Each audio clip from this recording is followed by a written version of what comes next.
going to siphon in, so I don't want to start too early, but we will we want to keep on schedule, so I will do introductions now. So it is my pleasure to introduce Portland artist Sabina Zeba Haque to you. Sabina went to Smith College in Education and Studio Art. She received a Master's of Fine Arts in Painting from Boston College. University. Oh, Boston University, which is a different school.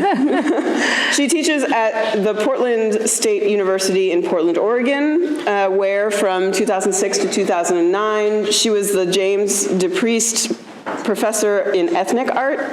She teaches advanced drawing and painting classes with an emphasis on community art projects. In this role, she's established community partnerships and designed collaborative art courses that serve underrepresented minorities in the Portland metro area. She has taught digital photography with an emphasis on interactive digital media. Sabina has held a number of great artist residencies and fellowships.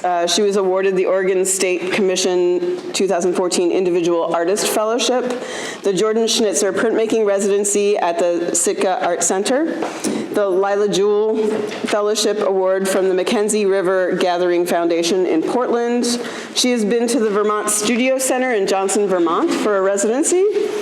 She held a Chautauqua Painting Fellowship in Glasgow, Scotland.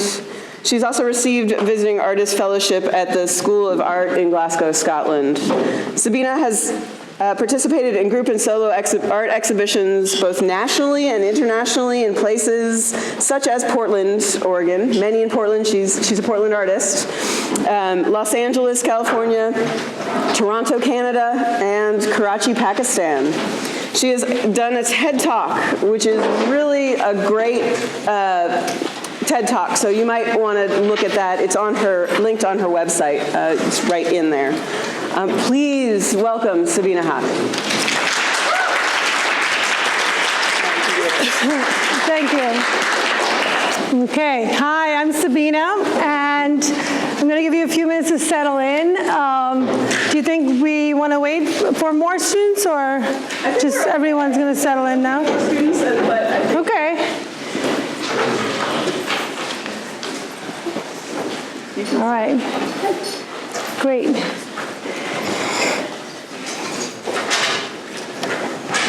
Okay.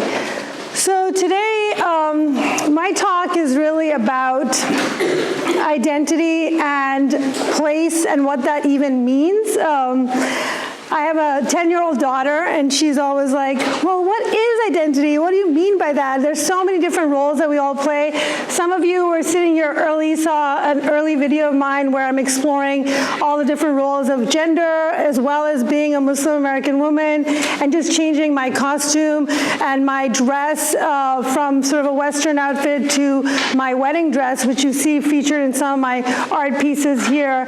You can see that we're constantly shifting in and out of these roles. And are they roles? How much do they take up of our identity? And identity is like a window that basically frames our view of the world.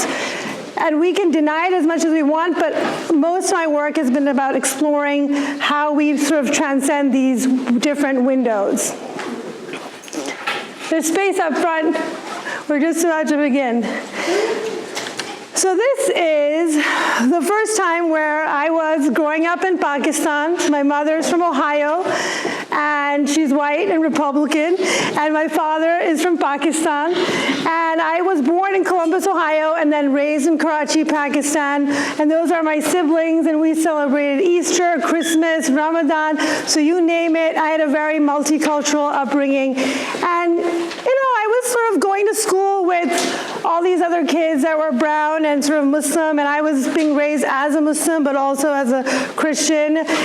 We had the nativity set up when we used to have our Christmas, and so I asked my mom, who am I? Like, am I Christian? Am I Muslim? Am I white? Am I brown? I speak Urdu, I speak English, and she's like, you can be the best of both worlds. You can be whoever you want to be.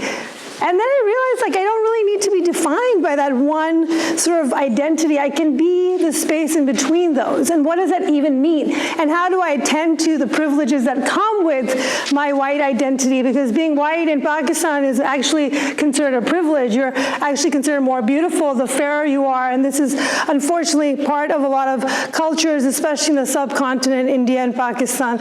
So, of course, I was getting this very sort of multicultural background. On the one side, you can see my Norwegian grandparents that came through Ellis Island in 1904. Ella, sitting there right in the center there, between my Singaporean Muslim Pakistani brother-in-law, and that's me and my Indian husband, and my dad's side growing up in India in 1940s before the partition happened. So we had these very sort of multicultural lines kind of coming together and moving across time and space. So when I came to the US at 18, I was like, wow, like I had to check all these boxes on the college applications. And back in 1992, the college applications were not even as diverse as they have now. We made some strides in the categories. And so I was really, for the first time, having to self-identify, and it was a problem. I was like, well, am I white? Am I Asian? Am I the other race? What is the other, right? I didn't like that other word, right? So how can I own this? How can I make it about who I am? And that's kind of what started that quest with the early work, which I'm showing you here. These were collages where I was actually taking the American flag and I was chopping them up and gluing them onto canvas or plywood, and I was combining drawings. And this one is called Who Are You, Tum Kaun Ho, which is in Urdu, the same translation. And that idea of translation, how do we translate one thing to the next, and how does that look so different in another language, so exotic, but then it's such a simple question. And I was looking at these puppets that you see in Indian art with these little containers on their heads, these little burdens of weight, the little matkas they're called, they're clay pots on my head, and kind of wrapping myself in this very stylized Indian headdress. So that's kind of the scarf that you would wear, and then this little clay hat. And then I'm talking about the word hide because I can hide. I have that privilege that I can hide behind my whiteness, and I can play that Ohioan accent up when I want to, and then I can also slide into being a Muslim and wearing this headscarf and speaking in Urdu. So it's a very interesting place to work within that, and how do we sort of see the problems that we have as a person of color, but then also as a person who has this enormous amount of privilege where I have a US passport. I can travel and get through all customs, but my husband, Hussein Lakhtawala, or my father, Rizwanul Haque, or my brother, Shanul Haque, they all get identified and stopped and checked with a triple S security line through it. So that has always been my experience, this kind of dividing line, the Haque, the sort of split between these two realities, and how to reconcile them. How do I transcend them, but then how do I reconcile them? How do I see communities pulling those two sides together? These were all early collages. That's newspaper, and again, fabric, and then metal sheeting. It's hard to pick up in the photograph of it, but that's like aluminum sheeting that is painted on. And that's masking tape. It's quite big, and that's all that yellow masking tape, and I'm masking off the Pakistani flag on me with the star and the moon, and the hand, which is a henna hand, is a symbol of marriage. And this was a time where I was sort of contemplating where I wanted to live. Did I want to return back and live with my family? My sister, my brother decided to do that. And for me, it was like making a decision about where is home? What is the place that I want to identify with and continue on? So there were many, many calls for me to come home. And that sort of collective mass of these women all covered in black, sort of making my body, and then these stripes of the white and red flag of the United States, and sort of like finding my space between those bars of how do I reconcile both places as home, because I've never actually settled. I'm always traveling back and forth between those two frontiers in a sense. And there's this connection and there's this disconnection between these two communities that I call home. So a lot of the early work is sort of navigating that space. So this is a giant flag that gets stretched out into a drawing that goes past into these sort of disembodied portraits of myself. So when I I did a lot of moving across the United States. From Boston, I went to West Virginia, and I was teaching there as a professor. And this was when we invaded, this was right after 9/11, and we invaded Iraq. And I was very intrigued with this idea of being a Muslim, being an American, and being a woman, the three identities that made me up. And I started asking, the project kind of started with me asking, like, what are the three words you associate with a woman, right? And give me just the first things that come to your mind, okay? Pregnant, beautiful, breasts, like, you know, just real basic stuff. Muslim, you know, terrorist, like turban, exotic. So stereotypes, American, superpower.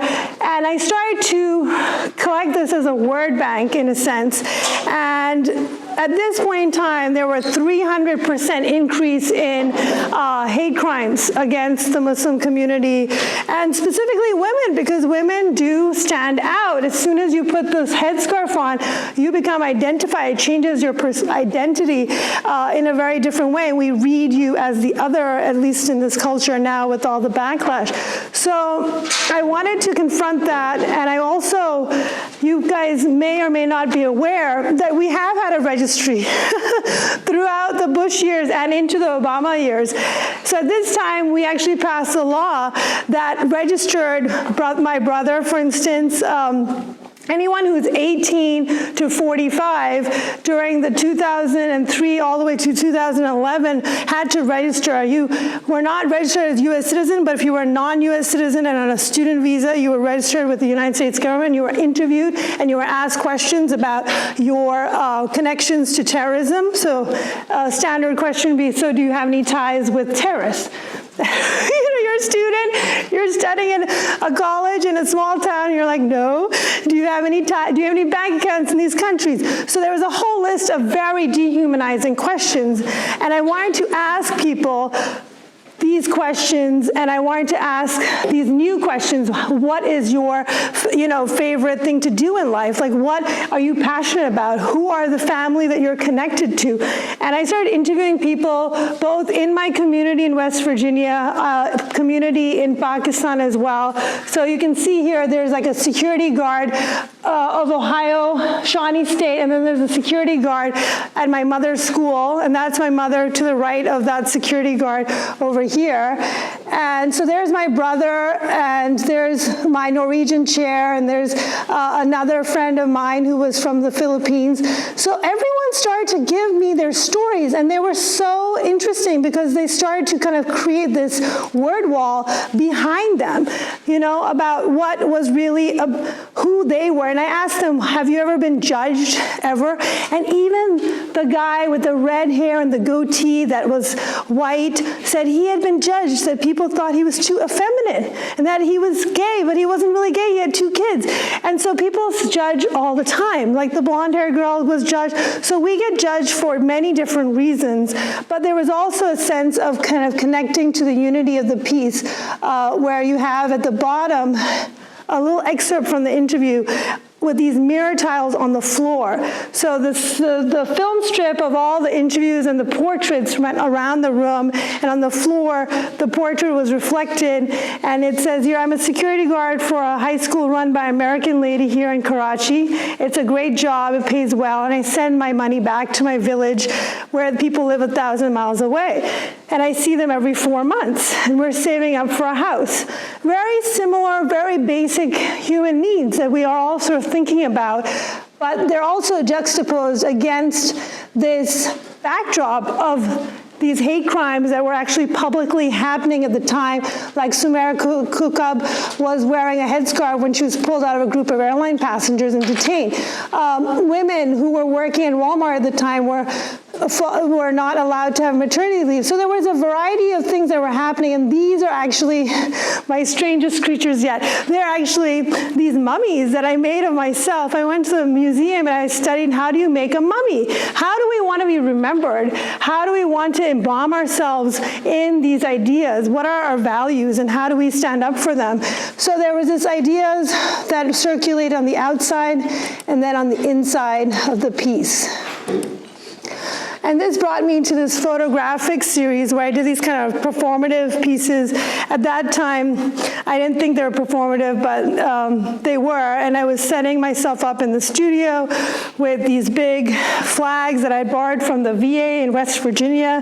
And they had a giant flag that I got, and you will see soon that I wrapped myself in. And then I actually made a cast of my face in wax, which was coming out of the mummy project, and I collaged that, and then in Photoshop I was able to scan that mask and sort of superimpose them together. So a lot of my work transcends also different media, and I think that's an important part of artists making for myself, because you're kind of connecting these different realities, the concrete and the virtual, the real and the unreal. How do they kind of come together? How do they say, and I made this, by the way, in 2003. So that guy, what's his name? Shepherd Ferry. All my friends are posting, but I've seen that before. I've seen that. I'm like, yeah, I know you've seen that.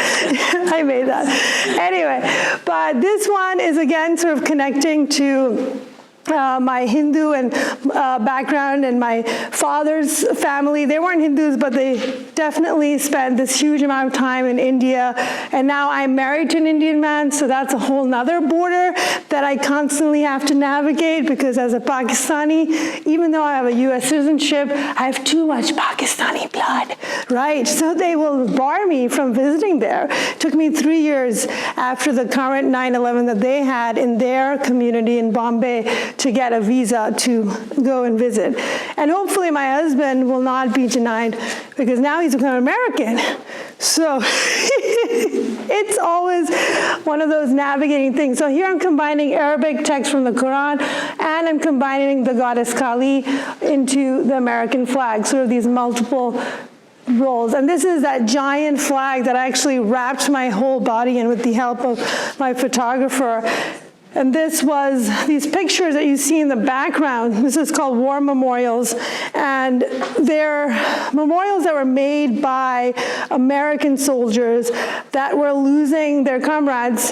And they were roadside memorials. And at the time, they were all over the TV screens and the internet. And I wanted to take that and kind of reiterate it again and again. And you have this kind of sorrow that's kind of going through the piece with this kind of the verses. And so it's called War Memorial, sorry. The last one was called Holy Warrior. It's called War Memorials.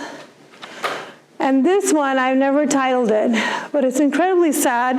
And I felt, even now, like being choked. You know, how are we dealing with all these different communities that we're interacting with, and how can we find empathy for each other? So that one is also in the light box form. And that struggle between these different ideologies, these different values, and my arms are sort of crossed, and there's these ties of the different strips of the flag kind of coming through there, and the portraits from the past show kind of peeking through. And this last piece, it's kind of that coming together of that struggle. How do we become one nation under God? And if you look at it, and that's the title of the piece, I was living in West Virginia at the time, and there was a lot of religion there, and a lot of,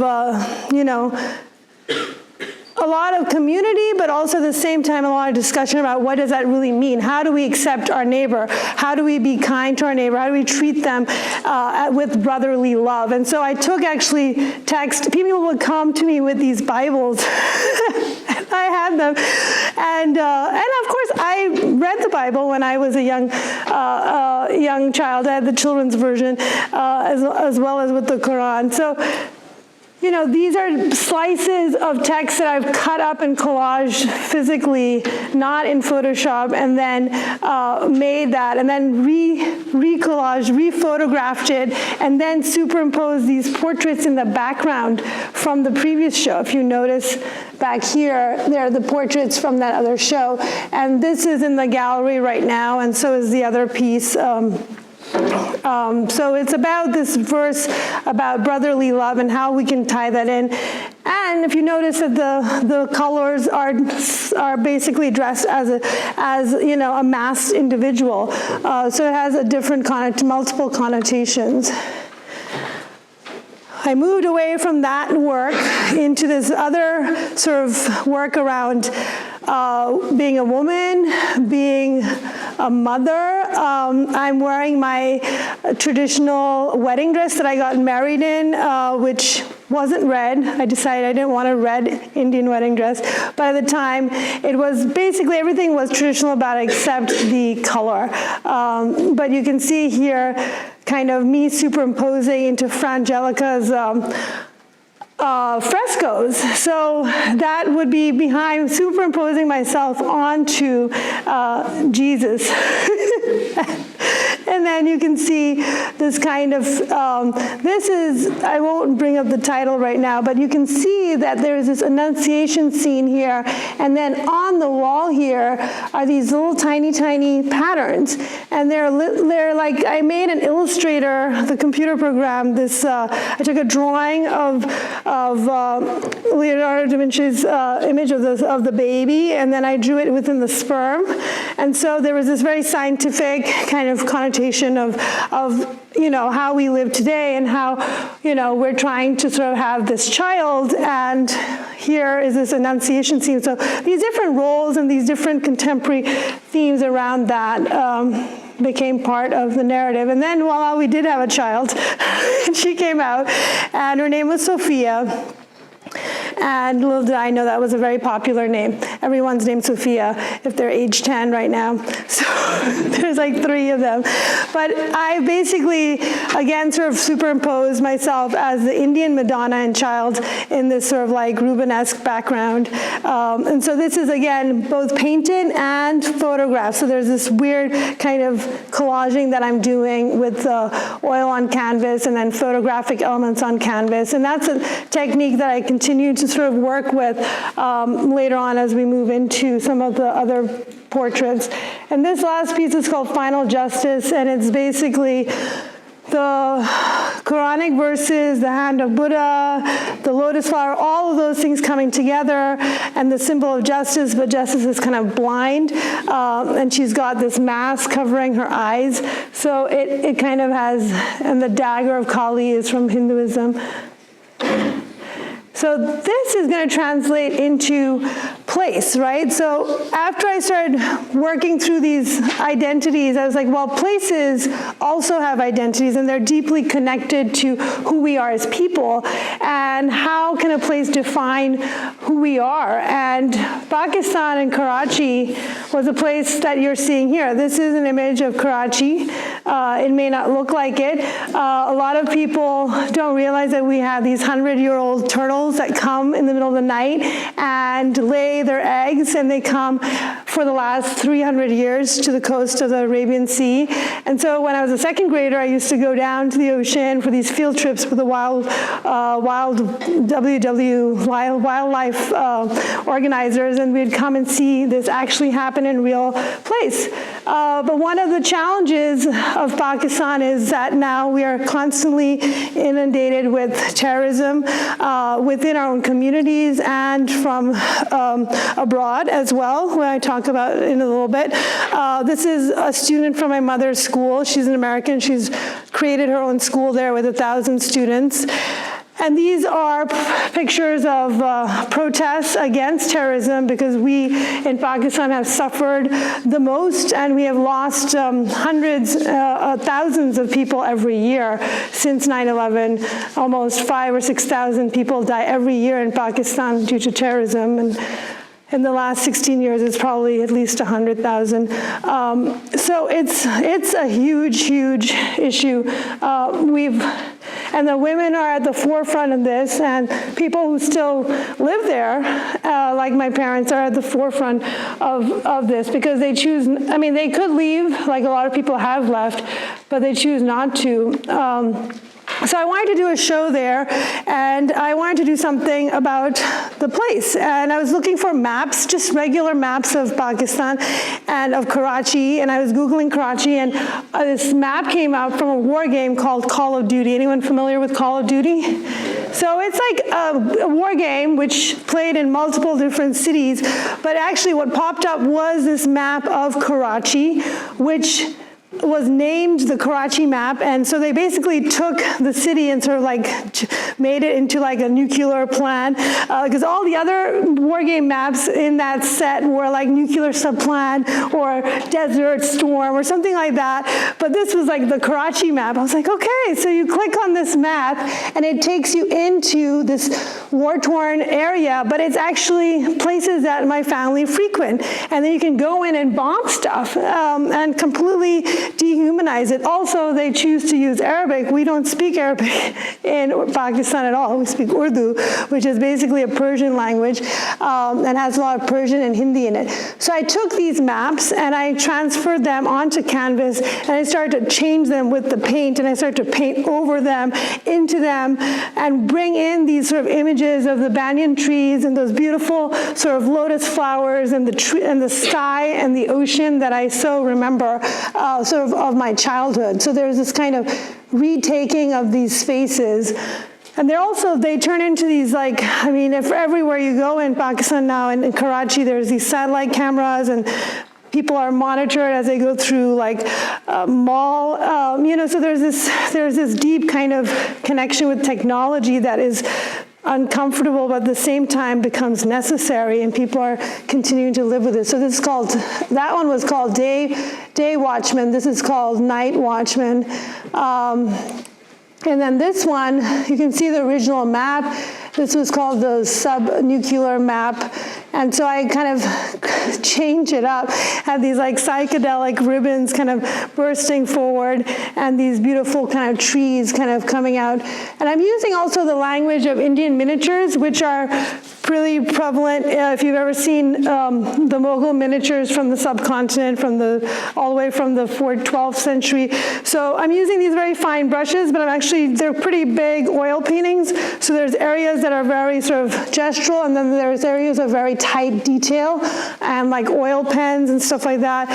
So this is almost like a kimono, but it's also emulating the target. And these that you see here are those little targets that you can actually purchase and sort of use for your viewfinder with your gun in the game. And so I'm taking that and sort of creating these hearts and lungs and sort of these all these beautiful sprays of these paint instead of sprays of bullets. So this is all stenciled through the picture. And it's actually 3 panels that come together. This one's titled Pandora's Box, and there's all this energy kind of flowing out and these beautiful sort of tendrils of nature, and then you see the city down below and the target there. This is called Crater. And then this one is called No Man's Land. So down here is all the different sort of installations that you would see, but it's taken over by the paint and by the beauty of the place as I remembered it. And this is called Eye in the Sky, which I started to do research around drones, because not only were we having internal terrorism, but we were having the solution from the American side was to send drones. And let's just kill all these people with drones. We'll kill all the bad guys, and if some good guys get in the way, well, so what? Collateral damage. We weren't even aware that this was happening in the US for a long time.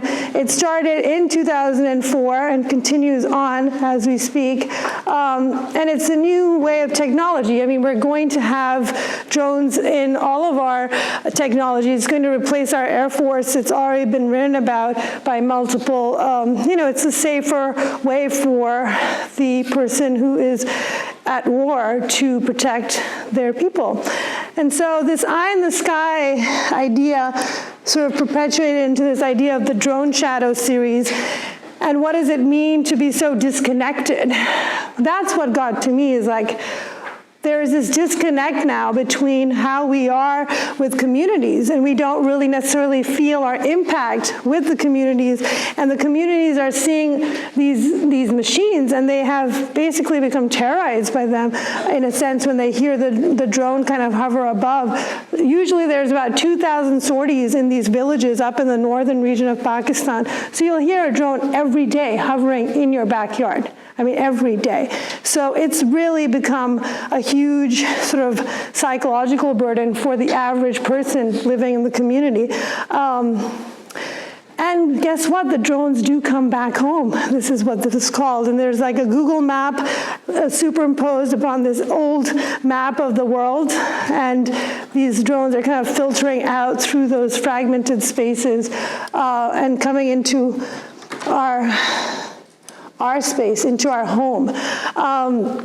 I live in Portland, as Amanda mentioned, and by doing some research, I realized that the drones that are flying over my hometowns are actually made in my backyard. In Portland, Oregon, we are making now the largest drones in Hood River that are now being sort of used in combat zones in Iraq and Afghanistan and 8 other countries where we have not declared war, and we are just sort of observing and shooting down American citizens from time to time. So I did this installation during a 2-week open house in my studio through an event called Portland Open Studios. And I invited people into my studio to actually mark on the wall. But before I invited them in, I actually prepared the space with this traditional system of washing the floors, because I was going to use this powder called Rangoli powder. And it's this white chalk that is used in India and the subcontinent, and even in Pakistan. I remember growing up and seeing my friends would have these little beautiful powder designs on the floor outside your home, and they were incredibly fragile because you'd make this pattern, and then the next day it would be, the kids would stamp on it and it would get destroyed, and it would seem like very much like life, like you make something and then it's the undoing of it, and then you have to go back and recreate it, just like we do with our politics here. So we're going to have to work through that. But here I start with preparing the floors. My studio is actually in a laundry building.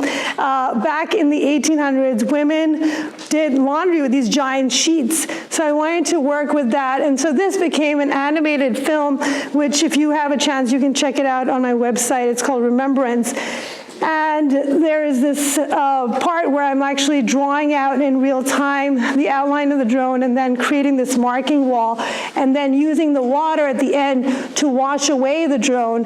And you can see the participants coming in, kids, young and old, and everyone had to make a tally mark for somebody they had lost personally or their connection to time, because as an immigrant, I have lived in the United States now more than I have in Pakistan, and over that time, I have lost a number of relatives, and it's really hard because I haven't gone to any of those funerals.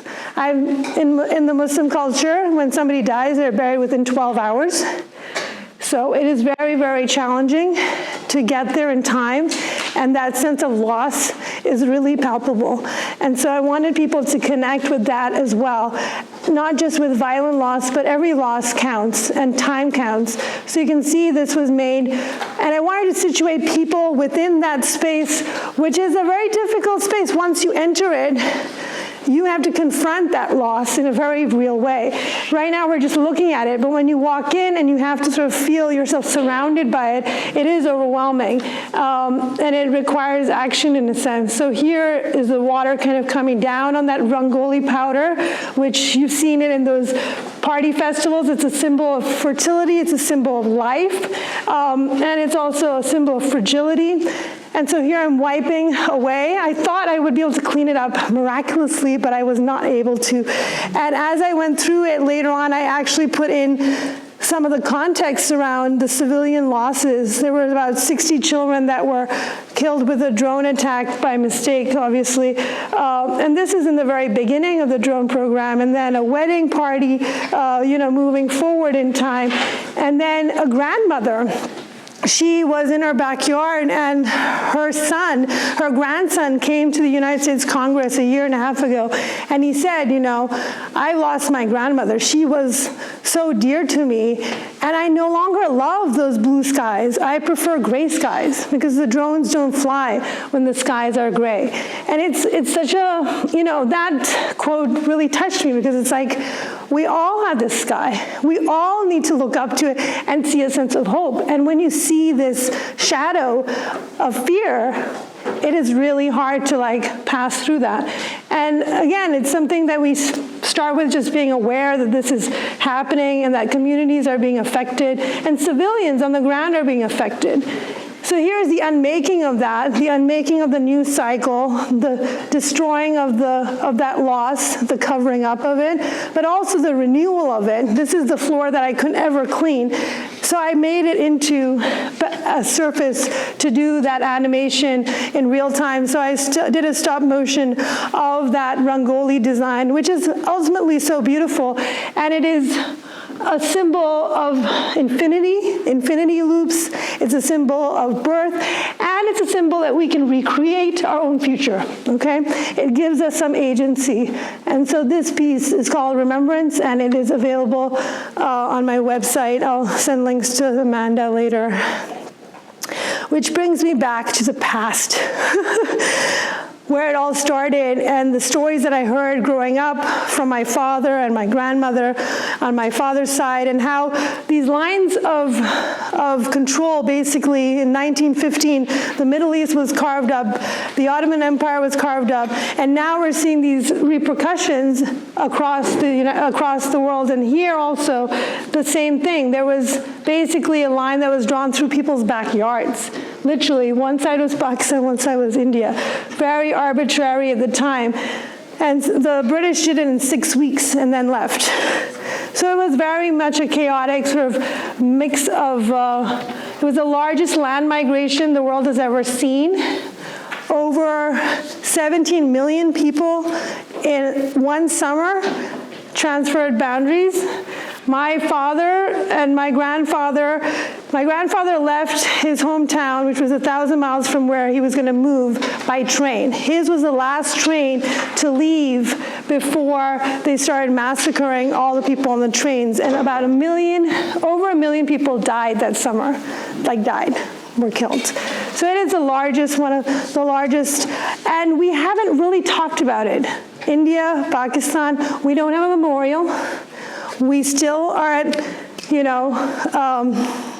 I don't know what the word would be called, but we're still at it even now. And so it's very hard. There is one woman that is working on a oral history project called the Partition Archive, and she's in the United States, and she's able to have that ability to collect stories from all over the world. So we're helping as volunteers collect over 10,000 stories because these families, my father being only 10, now he's 80 years old, and he was only 10 when he left in a boat, by boat, with all of his mothers and his aunts to come. So these are etchings that I made at the residency that Amanda spoke about. I'm using this very traditional folk art tradition called Mithila painting from the province that my father left, called Bihar. And this right below his feet is basically called Cracking India, and it's the maps of all the railroad lines. They're literally kind of fragmenting and tearing apart. And the railroad lines still, they connect almost all parts of India because the British were very good at setting in infrastructure. So that one piece is called Cracking India, and sort of above him, above the earth, is the Sikh guy with his daughter leaving. And I think if you look back, you'll see that picture right here. And this was documented by Dorothy from Life magazine in 1947, that summer. And this is the story that my father told me, that they got stranded at the Arabian Sea for 2 whole weeks in a boat, and the boat stopped working, and there was no helicopter, by the way, but they managed to get it started. But it's called Lost at Sea, this piece. This is called Hanging Fruit, for all the atrocities that have happened everywhere. it was a very strange kind of image that's both difficult to look at, but also very, I don't know, it's very weird. Has this, and then this one is torn apart. And this one is places of our mind. And sort of that ability to kind of, we think of these, my father has never returned back to India in 70 years. And I've talked to him, like, you should come, we should go travel. I don't know if he ever will go back, but in his mind's eye, he remembers things like they were yesterday. And this is called the right to return. So there's that key that kind of is set there as a separate plate, and these were put together on the same piece of paper, but here, for the sake of the presentation, I've separated them out. So these are architectural cutouts of stone from Delhi. And this idea of that window, again, I come back to it, because it is our frame, but it also is a frame that needs to be we need to get out of that box, in a sense, that boxes us in, and find a place that we can actually continue to sort of find a transformation. This is called Waiting and Wanting, and it's about this kind of a fire that engulfs this bird, and then the spirit of the bird kind of leaving. So a lot of my work is about this transformation. This is called Refuge, and you can see the war game maps kind of standing up behind it, and this sort of beautiful childlike place in the front of it. And this last piece, or maybe not quite last, is based off of in New Jersey, when we had the huge fires and the floods on the East Coast. I took the pictures of that in the background, and then I started to paint on top of those, and this is called Smoke into Trees, and this idea of rejuvenation, this Japanese art form of making houses with burnt cedar. So the house is actually kind of turning into this green space from being burnt from the inside. So this series was called The Unburning. And then this one is a commission that I did for the Lily Jill Foundation. It's sort of same roots, all the roots kind of flowing in through the American flag. This is actually a light blocks, and there's all the different communities that make up our sort of larger space. There's a detail of that. And I think that at the end of the day, we all have to sort of look out of our window. And because when we look out of that window, wherever you are in that world, we're all breathing the same air. We're all looking at the same blue sky. So thank you very much. And that's very fun.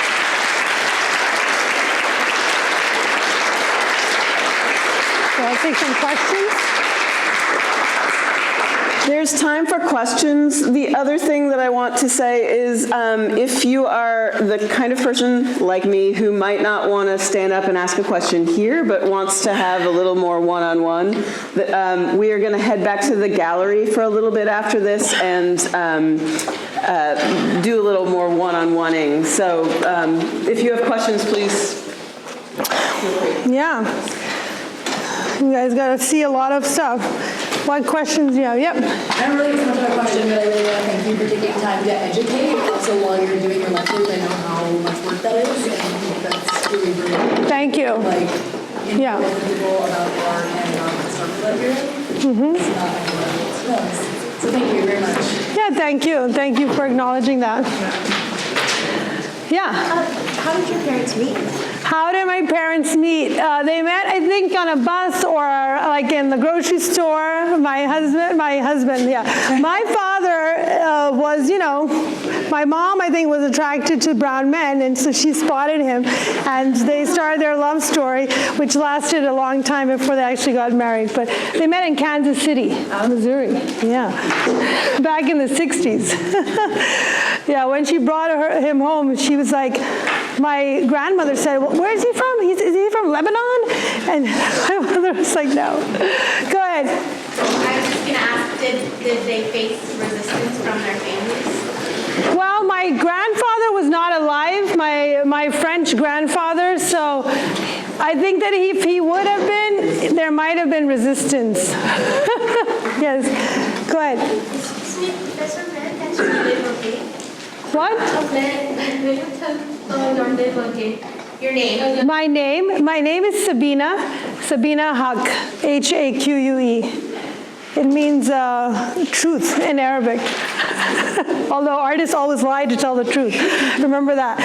I noticed when you had the photograph of women protesting for peace, there was a lot of yellow, and then in a bunch of your artwork after that, there's a lot of yellow. And I was wondering if that had the color itself was significant, or interesting. That's great that you pointed out. I'm glad to see that my slides match up. I think the yellow and the green, especially in that last scene with the fireballs kind of coming out into these kind of pollen-like structures, it was really about, especially with the remembrance, the red, black, and white. I use color very symbolically. I'm a symbolist, if you haven't realized that. Every image means something. I've researched it or used some color, like you said, to create. Most of the colors go back and forth. I did not realize that, but thank you for pointing it out. The color with the green and the yellow is kind of a rebirth or an emergence or something kind of like growing and changing over time. And sort of the red is often a symbol of violence, but also a symbol of, I think, inherently creation. I mean, I see red as a creative force, like there's pain in that, and especially in India and Pakistan where I grew up, that kind of red is very much part of the cycle of life. Any other questions about color or how I made things, or? Yes. So I was interested in your etchings. What kind of process did you use in plates and all about your printmaking? So my mother is actually a printmaker, a professional printmaker. I dabble in printmaking, and as Amanda said, I was invited to do this workshop, or not a workshop, a residency. So I worked with a professional printmaker, and she was like, well, you're now going to do this. And I was like, well, I had this idea. So on each plate, I had hard ground to do those lines that you see there, okay? But then I had sugar lift because I wanted to have like those other lines in like the water. Then I did spit bite. I mean, you name it, I had to learn all these special techniques. Like this is all a spit bite painted. So you're painting blind. For people that are not familiar, you're painting on a piece of metal, which is what? What is it? What kind of metal is it? Are you zinc or copper? Copper plate, okay? And you're using this, and you're basically putting on the acid directly, but you don't know how much, the more you put on it, the deeper it cuts into the acid. And then this is actually a drawing that I'm doing with wax, that wax process. And then, this is Sharpie marker here. So I was using a whole range of stuff on each plate. And I did, at that time, prepare some of my images, so I knew kind of what I wanted. And then she would tell me like what I needed to do on each of them. But I did learn a whole bunch of stuff, and I would definitely go to another printmaking workshop to, like this one is like Sharpie marker, it blocks the ink. So all those white lines are actually drawn with a Sharpie marker first and then etched out, and then the drawing of the face is done, and I'm using my thumb to press in so that you're almost getting those smudge marks on the face, and then the spit bite in the background, and then, so there's multiple techniques being used, none of which I'm an expert on. Luckily, I had an expert who was there to work with me and print these things, and they went into good collections, and I got a series for myself, so that's all good. Well, thank you. Thank you. Yeah. So obviously you work with very intense emotional subject matter, and it seems like a lot of your work is very cathartic for you as an artist. Mm-hmm. How do you feel with that? Obviously, when you're presenting that work to other people, you're going to get a lot of mixed reactions, so that you're going to kind of be open about your process, emotional process, but also productive of that these are, this isn't just for showing, it's also stuff it's your work. This is your... I think your question is, how do you work with the personal and the public? That's kind of your question. And it was really interesting because the public pieces that I've done, like for instance, when you go back to, I don't know if we can go back that far, but the Muslim American Well, this piece has definitely been exhibited in multiple places, and the actual film is very emotive. And a lot of people they feel that emotion themselves when they go through it. What was interesting about the Muslim American show and the stereotypes, people don't like stereotypes, right? They don't, none of us do. But yet, I'm making you look at them. And I definitely got some interesting, also, guess where I was living? I was living in the tri-state area of West Virginia, Ohio, Shawnee State, Cincinnati, and where else? Kentucky. All right, so perfect, location. And people had a really mixed reaction in different states depending on where they were coming from. And people in Ohio were definitely, where I was born and raised, I definitely felt that pushback. I mean, I have pushback in my own family right now. I mean, my uncle, he voted for Trump. So, I have lived this line my whole life, and part of it, I get it. I get their thinking. I get my mother's thinking. My mother's hasn't voted for anyone. She claims she's an independent. But she met JFK like in 1960 or something like that. That was the last time she voted. She lives in Pakistan. So the bottom line is, I get the different kinds of things, and I can't demonize one or the other. And that's, I think, the beauty of people who have mixed heritages. They have to see the other side of the story. Whereas my father and my husband, they only see one side of it. They only see one side of it. And they're like, well, all these other people, they're bad. And I'm like, but how can they be bad? They're our blood relatives. How can they be bad? They're people that we grew up with. There has to be some kind of hope, right? I mean, Obama said, I'm very hopeful like he is, but I think part of his optimism comes from the fact that he has white privilege in his blood, and that's why he can be optimistic. And I think that's, that's partly why I'm optimistic too. He is also, mixed. Right. Mixed race, mixed nationality. Yeah, right. Yeah, exactly. So I think that, we have to find a way forward, and the only way is to see the things that we do have in common, and there will always be differences, and we should be aware of those differences, and we shouldn't cover them up. And when my daughter was born, she's much browner than I am. And it became quite clear in Portland that she became aware of that when she was 3, and she said that I'm not pretty and I'm not beautiful, and because I'm this color, and all my friends are wearing the princess outfits in preschool, and they're, got the Disney thing on. And I had to have this conversation, and it struck me really kind of in the face, and I was like, you are beautiful, and you're brown, and you're different, but you're also very similar to your friends, and we need to look at that, and we need to understand that. And yes, you have a unibrow, and so did mommy, until I started waxing, and you're going to be fine, you're going to love your unibrow, but that's the thing, is like, we are different, and we need to acknowledge that, and we need to not play up into some other kind of ideal or idealism. And I think that intersectionality, which is a word that's come up across, and the video that I showed earlier, is that we are so many different roles all day long. If I walk out of here and wear a hijab and wear a shalwar kameez and start speaking to me in Arabic, will you treat me differently? Will you look at me differently? If I start sweeping the floor and doing domestic tasks, will you look at me differently than when I'm giving a lecture here? I mean, I play all those roles. I just dropped off my kid at 8 o'clock in the morning and then zoomed over here, and I'm going to zoom back because I had to drop those kids off tomorrow morning, because I haven't been educated for a month because Portland's been in a snow crisis. Oh my God. Anyway, let me start with that. But yeah, we play all those roles, and we have to find a way through all of them. Any other questions before we go to the gallery? This is called copulating virgin. I got into big trouble for that, by the way. The lady never saw the artwork. She never saw it. She saw the title, and she wrote me this horrible letter, and then I got another letter from another Catholic, because I have this Catholic side of the family, who loved the piece. So it was very interesting. I have these 2 letters from these so titles and stereotypes. People love to hate them. But, usually the art it goes deeper. But titles are challenging. Yeah. Thank you. Thank you so much.